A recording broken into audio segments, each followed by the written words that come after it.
अमेरिकी राष्ट्रपति Donald Trump ने दावा किया है कि अमेरिका ने ईरान पर अपने सैन्य हमले इसलिए रोके क्योंकि तेहरान ने हमले रोकने की अपील की थी।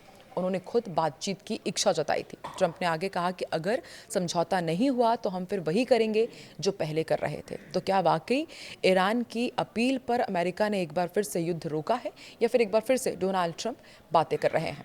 आइए समझते हैं इस वीडियो में। नमस्कार, मैं हूं आकांक्षा, आप देख रहे हैं न्यूज़ 18 का डिजिटल प्लेटफॉर्म। अमेरिकी राष्ट्रपति डोनाल्ड ट्रंप ने मीडिया से बात करते हुए एक बार फिर बड़ा बयान दिया है। उन्होंने बताया कि अमेरिका ने ईरान पर अपने हालिया सैन्य हमले इसलिए रोके क्योंकि तेहरान ने खुद आगे बढ़कर शांति की गुहार लगाई थी। उन्होंने बैठक की मांग की थी। एयरफोर्स वन में पत्रकारों से बातचीत करते हुए ट्रंप ने कहा कि ईरान ने हमसे बहुत सलीके से कहा कि प्लीज़ हमले रोक दीजिए, आइए बात करते हैं। उन्होंने आगे कहा कि अब देखते हैं कि क्या होता है। अगर कोई समझौता नहीं हुआ तो वो फिर से वही कार्रवाई शुरू कर देंगे। अमेरिका और ईरान के बीच करीब 2 हफ्ते तक सैन्य हमले चलते रहे। इसके बाद अमेरिकी प्रशासन ने फिलहाल कार्रवाई रोक दी है। ट्रंप का कहना है कि अब दोनों देशों के बीच बातचीत जारी है, इससे कुछ अच्छे नतीजे निकल सकते हैं। ट्रंप ने यह भी दावा किया कि ईरान ने सीधे और अपने मध्यस्थों के जरिए अमेरिका से संपर्क किया। उन्होंने ये भी बताया कि अगर वो कमज़ोर होते तो ईरान कभी बातचीत की मांग नहीं करता। वो इसलिए मिलना चाहते हैं क्योंकि उन पर अमेरिका ने काफ़ी कड़ा हमला किया है। अमेरिकी मीडिया रिपोर्टों में बताया जा रहा है कि हमले रोकने का फैसला सिर्फ कूटनीति की वजह से नहीं लिया गया।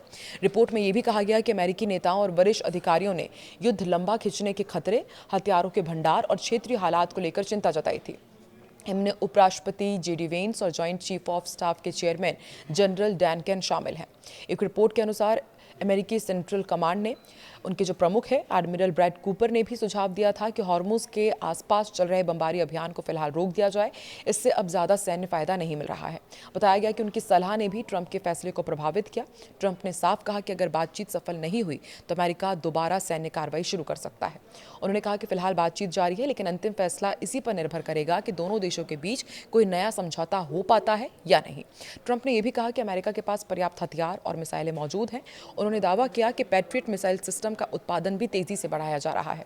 अमेरिका अपनी रक्षा क्षमता लगातार मजबूत कर रहा है। हालांकि इससे पहले ईरान के विदेश मंत्रालय ने ट्रंप के इन दावों को खारिज कर दिया था और कहा था कि अमेरिका के साथ फिलहाल कोई बातचीत नहीं चल रही है। ऐसे में दोनों देशों के बयानों में बड़ा विरोधाभास देखने को मिल रहा है। अब दुनिया की नज़र इस बात पर है कि ये तनाव बातचीत से खत्म होगा या एक बार फिर सैन्य टकराव शुरू होगा। ईरान और अमेरिका का महीनों से चल रहा युद्ध अब सिर्फ पश्चिम एशिया का संघर्ष नहीं रहा, इसके असर अमेरिका के अंदर भी साफ दिखाई दे रहे हैं। एक तरफ अमेरिका सेना के सबसे वरिष्ठ कमांडर्स में शामिल एडमिरल ब्रैड कूपर ने ईरान पर हमले बंद करने का सुझाव दिया, तो दूसरी तरफ अमेरिकी जनता का बड़ा वर्ग भी इस युद्ध से परेशान है। इसी बीच पेंटागन सैनिकों के हताहतों के आंकड़ों में बदलाव और कई नई श्रेणी जोड़ने को लेकर के अमेरिका घिर गया है। सबसे बड़ी बात यह है कि लगातार अमेरिका के हथियारों की संख्या गिर रही है। थार्ड और पैट्रियट जैसी मिसाइलें कम हो रही है। जुलाई की शुरुआत में अमेरिका को 13 दिनों तक लगातार ईरान पर हमला करना पड़ा। शनिवार को अमेरिका ने अचानक अपना हमला रोक दिया। पहले खबर आई कि ट्रंप के कहने पर हमला रोका गया, लेकिन अब अमेरिकी मीडिया एक्सियोस की रिपोर्ट कुछ और ही कह रही है। रिपोर्ट के मुताबिक सेंटकॉम प्रमुख एडमिरल ने पेंटागन और व्हाइट हाउस को बताया कि 2 सप्ताह की लगातार कार्रवाई के बाद ईरान के ज्यादातर तय सैन्य लक्ष्य पहले ही निशाना बनाए जा चुके हैं। उनका आकलन था कि अगर अमेरिका दोबारा बड़े पैमाने पर युद्ध शुरू नहीं करना चाहता तो हर रोज हवाई हमले करने से कोई खास सैन्य लाभ नहीं मिलने वाला है। बताया गया कि इस सलाह का असर राष्ट्रपति डोनाल्ड ट्रंप के उस फैसले पर भी पड़ा जिसमें उन्होंने हॉर्मुज में हमलों को रोकने के आदेश दिए थे। इसी दौरान जॉइंट चीफ्स ऑफ स्टाफ के चेयरमैन जनरल डैन कैन ने भी निजी तौर पर प्रशासन को आगाह किया कि एयर डिफेंस इंटरसेप्टर की कमी भविष्य में अमेरिकी सैनिकों और सहयोगी देशों की सुरक्षा को प्रभावित कर सकती है।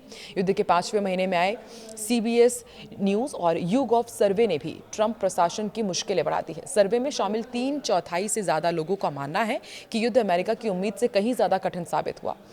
सर्वे में जिन लोगों से सवाल किया गया उनमें से करीब 2/3 ने कहा कि अब अमेरिका को ये संघर्ष खत्म कर देना चाहिए, जबकि सिर्फ 1/3 लोगों ने युद्ध जारी रखने का समर्थन किया। युद्ध का असर आम नागरिकों पर भी दिखाई दे रहा है। हॉर्मुज में तनाव के कारण तेल की कीमतों में तेजी आई है। अमेरिका में पेट्रोल की कीमतें बढ़ गई हैं। इसी बीच अमेरिकी रक्षा विभाग पेंटागन भी पारदर्शिता को लेकर सवालों में घिर गया है।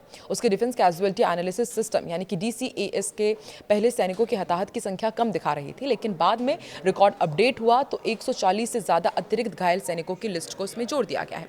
इसके साथ ही ओवरसीज ऑपरेशंस नाम से एक नई कैटेगरी भी जोड़ दी गई है, जिसने नए सवाल खड़े कर दिए हैं। इन बदलाव के बाद अमेरिकी सीनेट की सशस्त्र सेवा समिति के डेमोक्रेट सांसदों ने रक्षा मंत्री पीट हेग्सेथ से स्पष्टीकरण मांगा। पेंटागन ने कहा कि आंकड़ों में बदलाव वेबसाइट पर आई अस्थायी तकनीकी गड़बड़ी की वजह से हुआ। हालांकि नई कैटेगरी और रिकॉर्ड में हुए बदलाव को लेकर उठे कई सवालों का विस्तृत जवाब अब तक सार्वजनिक नहीं किया गया है। इन घटनाओं ने ईरान युद्ध को लेकर अमेरिका के अंदर 3 बड़े मोर्चों पर दबाव की तस्वीर सबके सामने रख दी है। तो देखिए, एक तरफ डोनाल्ड ट्रंप कह रहे हैं कि जब ईरान गिड़गिड़ाया, जब उसने प्लीज किया, तब जाकर के उन्होंने युद्ध रोकने की बात कही और अभी बातचीत चल रही है। वहीं दूसरी तरफ आप देखिए कि अमेरिका के अंदर ये 3 बड़े मोर्चे चल रहे हैं जो डोनाल्ड ट्रंप के ऊपर कहीं ना कहीं प्रेशर बढ़ा रहे हैं। तो देखिए, कहने को कुछ और बात है, लेकिन अंदर का मामला कुछ और है। आपको क्या लगता है, क्या वाकई आने वाले दिनों में अमेरिका ईरान की भी शांति हो पाएगी, या फिर एक बार फिर से समझौता नहीं हो पाएगा और फिर देश को इन दोनों ही देशों के बीच युद्ध देखना पड़ेगा? क्या लगता है आपको? कमेंट सेक्शन में जरूर बताएं।